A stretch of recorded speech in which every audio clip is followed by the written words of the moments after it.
మీనరాశి.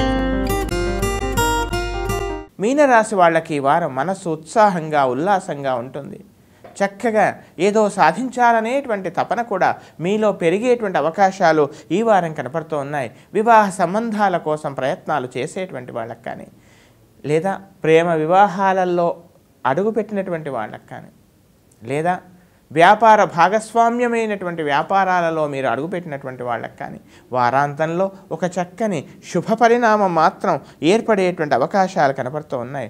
కళాపరమైనటువంటి ఉన్నతి కానీ, కళాకారులకు చక్కగా ఒక చక్కని అవకాశం కూడా ఏర్పడేటువంటి అవకాశాలు కనపడుతున్నాయి. ప్రభుత్వ పరంగా కానీ, లేదా ప్రతిష్టాత్మక ముఖ్యంగా సివిల్ సర్వీసెస్ లాంటి వాటి పోటీ పరీక్షలకి గ్రూప్స్ రాసేటువంటి వాళ్ళకు కూడా చక్కని ఒక రకమైనటువంటి ప్రోత్సాహకరమైనటువంటి వాతావరణమే ఈ వారం కనపడుతోంది. అయితే ఈ రాశిలో ఉన్నటువంటి గర్భిణీలు తగు జాగ్రత్తలతో ఆరోగ్యపరమైనటువంటి వైద్యుల యొక్క సలహాలు మాత్రం చక్కగా తూచా తప్పకుండా పాటించాల్సిందిగా చెప్పవలసినటువంటి ముఖ్యమైనటువంటి గమనిక.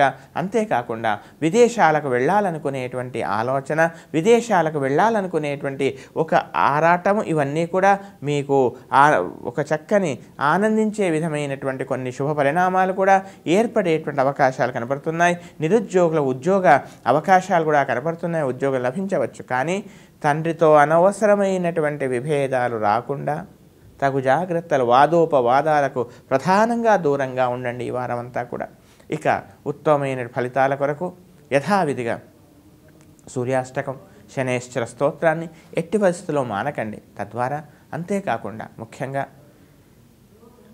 గోవుకి ఏదేను కొంత ఆహారాన్ని ఈ వారం రోజులు వరుసగా రోజు మీకు తోచినంత విధంగా ప్రతిరోజు తినిపించే ప్రయత్నం చేయండి. చక్కని విశేష ఫలితాలు మీరు పొందండి.